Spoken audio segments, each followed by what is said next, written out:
Hi guys, it's Horsey Stuff here with another Horse Trainer Reacts video. I'm so excited to be bringing this one to you. Today I'm going to be reacting to Christmas Mountain, the story of a Christmas angel. I really enjoyed this movie because it's such a different take on a Christmas movie. In general, Christmas movies are cheesy. As soon as you start the movie, you know exactly what's going to happen. And although sometimes I enjoy that, it is very boring. I know exactly the entire plot line pretty much to a T within the first 5 minutes. So Christmas Mountain is exciting because I didn't know what was going to happen. It wasn't the plot I expected. And there's a lot of good horsey stuff to react to. So before we jump in, please go ahead and hit that thumbs up button down below. Subscribe to my channel for more videos. And if you have anything you like, dislike, or want me to react to, leave a comment down below and I would love to see that. So without further ado, let's go ahead and jump right in. So right away this movie starts with a kid leading a donkey. He's consistently hitting this donkey, trying to get the donkey to go, but if you watch how he's doing it, he's actually preventing the donkey from doing what he wants. So basically what's happening is he's pulling on that donkey's head and hitting its butt over and over again. So the donkey pulls him because it's trying to get away from the hitting. And then he's mad about the donkey pulling him, so he hits his butt again. So not the reaction all equines will give you in that situation. Mine, for instance, if you were holding them and slapped their butt, would probably think yield their hindquarters. But if you haven't specifically taught a horse that, this is a very normal reaction. When they get hit, they want to get away from it and they'd rather pull you than deal with the hitting. So he's just mismanaging this donkey and basically beating up and abusing the donkey because he doesn't know how to fix the actual problem, which would be quite simple. I would be taking that rope farther, pulling it way back to the donkey's hindquarters to encourage it to yield its hindquarters. And if I'm working with a young horse or a baby, that's what I'm going to do in order to teach the horse to yield its hindquarters to that pressure of the rope. But all he's really doing is teaching the donkey to take off and pull him harder, so he struggles even more with it. So here you can see clearly how he doesn't pull on the rope as he's hitting the donkey, so he gives the donkey that release to take off with him. There he pulled the rope, the donkey yielded its hindquarters and did what he wanted. So that would have been a very fixable issue if he had just kept the pressure on the rope as he had pushed the hindquarters. But instead he was releasing the front to push the hindquarters. Of course the donkey thought forward. Even some of mine that are really well trained to yield their hindquarters and turn their nose to halter pressure might have that same instinct in that situation. Alright, so now we have a cowboy traversing this snowy, potentially icy mountain.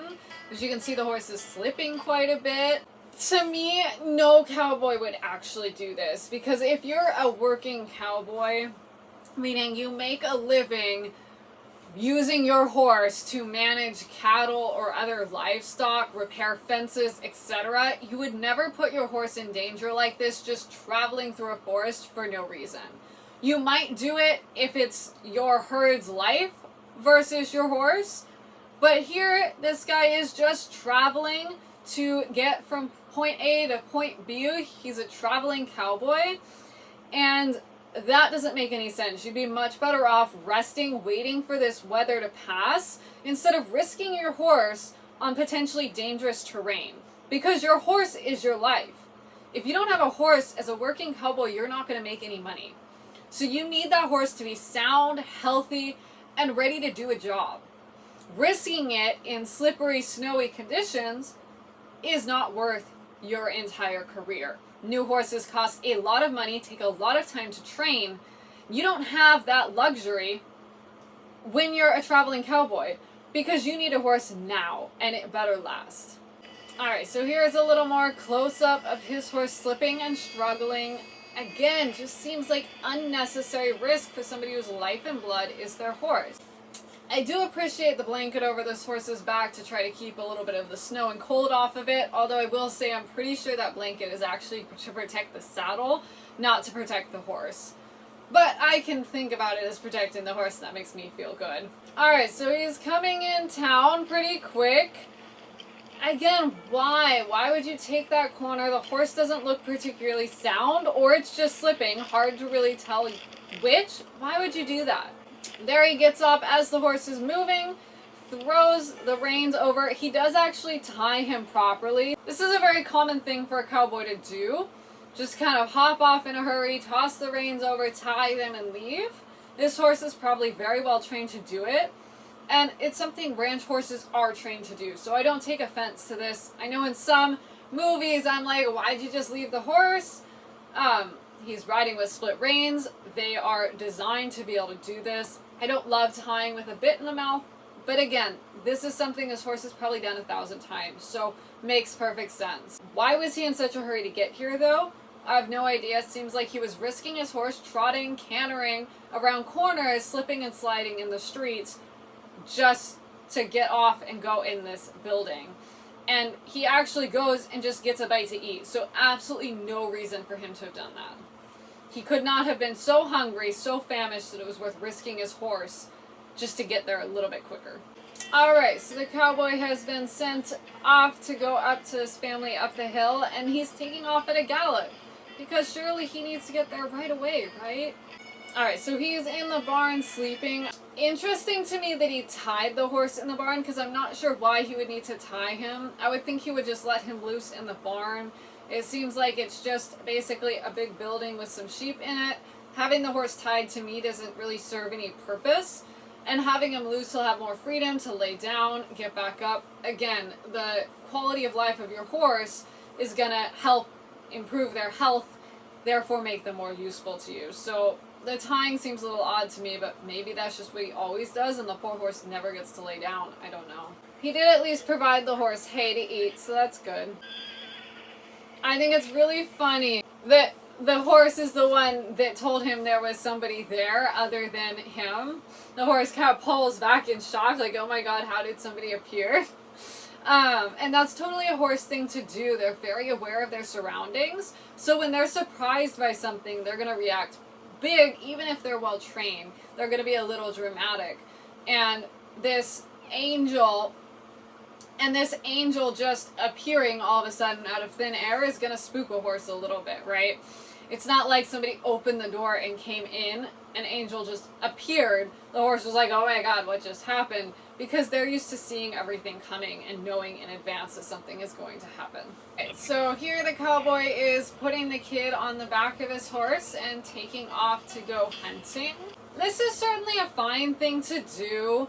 I don't love the idea of putting weight back behind a saddle because it puts it straight on the lumbar, which is sitting right on the kidneys and can be uncomfortable for the horse.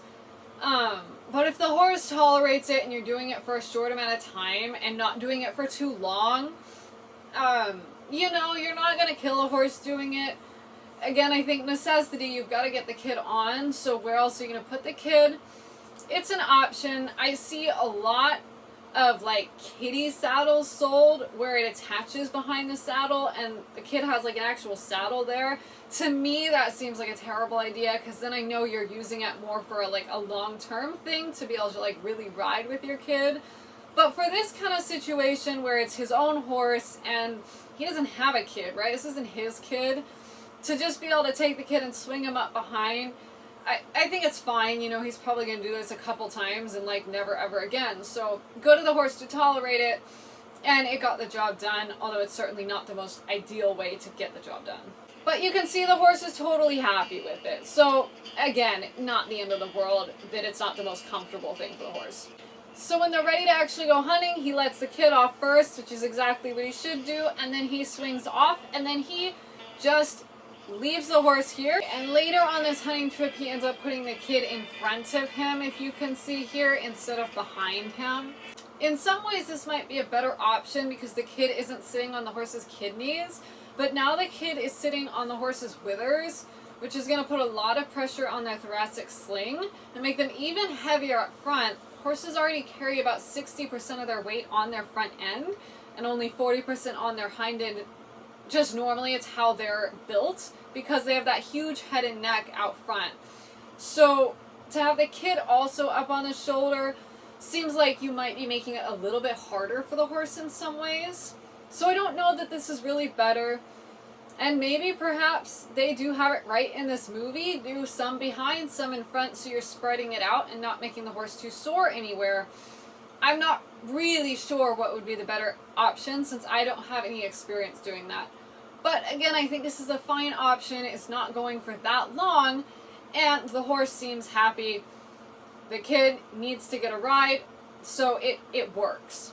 So here you have a better view of how the kid is sitting up in front.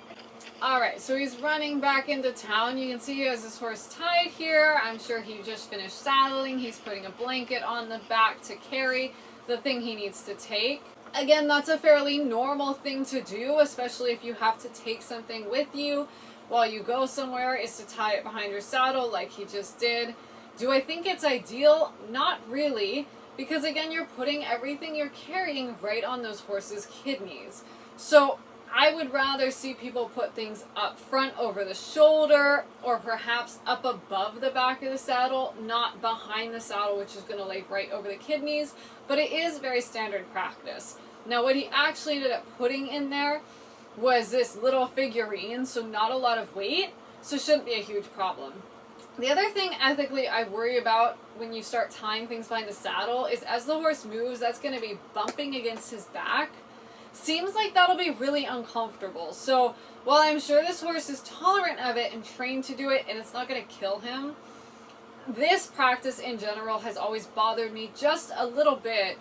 Just doesn't seem like the best way to do things. But can't fault the movie, it is perfectly normal. So again, we see the cowboy doing the exact same thing, running into town for literally no reason because he doesn't need to be in such a hurry. Again, he's got the kid on the back, he's going to let the kid off, and then he's going to get off, hand what he needed to take with him to the kid. And then here you get a good view of how he ties the horse quite properly to a proper hitching post. All of that seems well done. Again, unlike most movies, he does actually tie the horse to a proper hitching post designed for tying horses, and he ties it in a quick release knot with his split reins. All is well.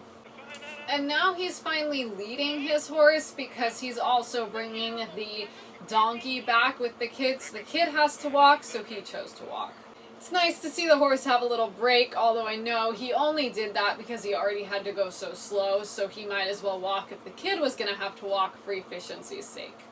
Alright, so he went ahead and mounted up. A real cowboy would not have mounted up that poorly. Let me go ahead and rewind, play that again. You can see how he puts his foot way up there, and then he struggles to pull himself, so he's leaning back against the horse to try to pull himself up, and pulls the horse a little bit sideways in order to get up on the horse's back, and then slams down on his back. So a real cowboy that's used to getting off and getting on a lot, he's going to be able to put his foot in the stirrup and swing right up. And good riders should be able to do this without a girth on. So ideally, he'd be able to not even put weight in the stirrup and just swing up with his foot up there, but not pressing down so much that the saddle actually slides. You can tell he doesn't have a lot of practice doing this just by how awkwardly and clumsily he did that. If you were really a working cowboy and you got up and down off your horse multiple times every single day, you're going to be really good at it. But anyway, just a little critique on the actor. He rides pretty well, but you can tell he's not used to getting up from the ground like this. Alright, the kid caught up to him. You can see him bring the horse over, and you can see how upset the horse is about having to be held. I imagine if he had just let go of these reins a little bit, the horse would have stood there just fine. But because he pulled the horse up to go over to the fence to give the kid a hug goodbye, and then held that rein, the horse is like, wait a second. I would be 100% confident if he'd pulled the horse up and then released again, because the horse stopped. You gotta release the aid that you asked because the horse did it. If he had released that aid and just let the horse stand there, I bet he would have stood without that head tossing that he's now doing. And off the cowboy goes, riding away just as recklessly as he did riding in and riding the entire rest of the movie. Here you can see he's taken a break for the night. He's built a little campfire, has the horse standing there. nice and calmly while his angel visits with his angel's horse. That seems like classic traveling cowboy. You get off the horse, leave him tacked up, just let him stand while you make a meal or whatever. I will go ahead and assume that if he's actually going to stop for the night, he's going to take that bridle off and either hobble the horse or highline the horse, tie it up above him, above in the trees so the horse can move around a little bit. I don't know for sure. Just from this depiction, it looks like he's going to leave the horse completely tacked up normally. But I'm going to assume he just hasn't gotten that far yet. Or maybe he's making a campfire to make lunch or something, and then he's going to get back on and go. That's also another option. But a little unrealistic if he's actually planning on spending the night here. But again, if you look at the sky, it doesn't look that dark. So I'm thinking more likely maybe he's just making some lunch for himself. Alright guys, I hope you really enjoyed that movie. Like I said, it was a good movie because it was just so different. So I would highly encourage you to go actually watch it. It is available on YouTube, as is most of what I react to. Go check it out. Great movie. And there's so much more to it than what I showed because I only showed the horse clips that I could react to in it. There's so much more to that actual movie. Anyway, until next time, please leave a comment down below. Let me know what you would like me to react to next, what you liked, didn't like, etc. And I look forward to seeing you again next time with another Horse Trainer Reacts video. Bye!